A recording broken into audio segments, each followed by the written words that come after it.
So Father Paneloux presents an interesting conundrum for us. I think that if we approach this from a very neutral point of view, right, as let's assume Sartre would have done, he does give the story in Existentialism as a Humanism of meeting somebody who had decided to become a priest, and that he said that he understood and he felt as if this person had made that decision on their own, had bought into their own decision, had really taken responsibility for what they wanted to do, and had lived out their conviction, right?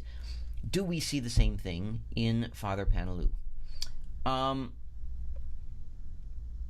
think it's complicated. I think that as somebody looking at it from an existentialist point of view, if we look at it from Kierkegaard's point of view, then we see a man who has devoted himself completely to the religious side, right? That he has gone through the three stages. He's gone through the ascetic, he's gone through the ethical, and now he is at the religious stage, and he is doing exactly what Kierkegaard would consider to be the work of being at that stage, right? He has accepted that, that he can do no more ethically on his own without the help of God, and so he is ready to sort of fully commit to that, and has fully committed to that. From Sartre's point of view, when we look at Paneloux, I think that we have a person who is quite complicated.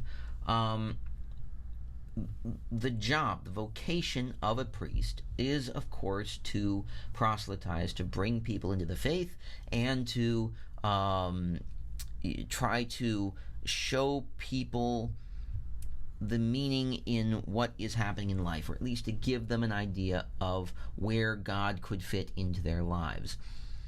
I think that this is where Sartre would point out, and where Camus has pointed out in the text, that Paneloux sort of falls into that stereotype of a person who is willing to proselytize and who is using all the available means that they have, right? Paneloux gives two sermons, right? We see at least one of those sermons here, and this first sermon is that God is angry. He is standing with a flail over the city, that he is threshing the people, and that he is waiting for people to come to religion and to give themselves over to God in order to not necessarily lessen the plague, but to at least say that we are incapable of life, right, on our own, and that we need God in order to make things better. Strictly speaking, as an existentialist would look at this, this would be falling into possibly a little bit of the bad faith category, right? Because, Paneloux is saying that people should be mindful of what God wants them to do, instead of looking to their own better nature and saying that we need to do what we need to do in order to help our fellow man because it's what is the right thing to do, right?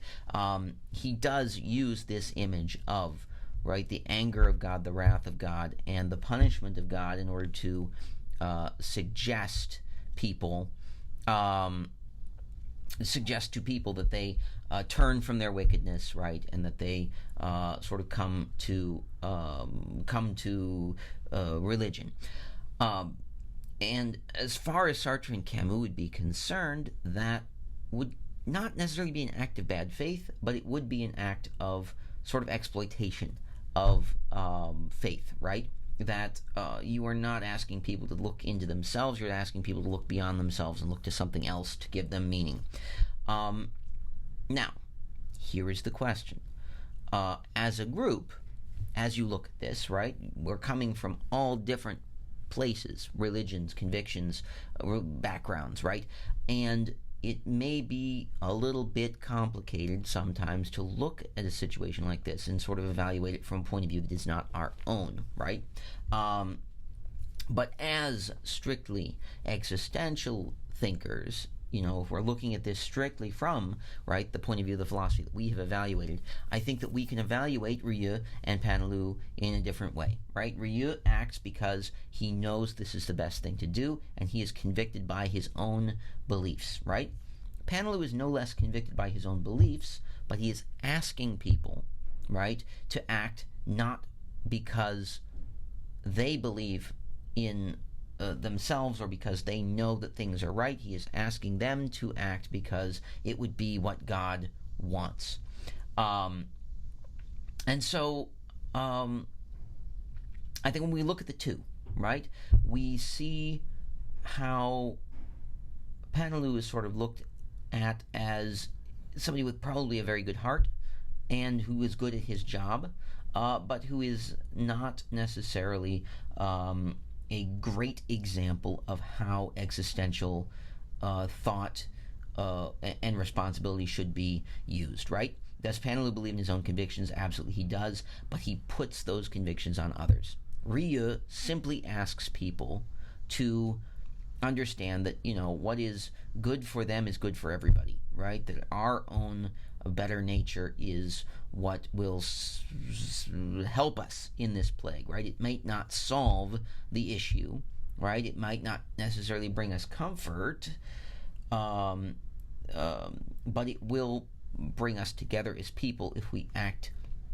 in the best interests of all, right? So those are the two examples I want to give. I would like your groups, right, this week, as you are talking through the book, to put together, right, some other characters that we're looking at, especially Rambert. I'm leaving Rambert to you this week, right, to look at and to say how you feel that his actions are can be discussed in an existential manner, right? Next week, when we come back after the weekend and look at the last half of the book, I will talk a little bit about Rambert and sort of talk about how I feel about it, and we can sort of see, how groups sort of came together and what their different points of view were. So, there you go.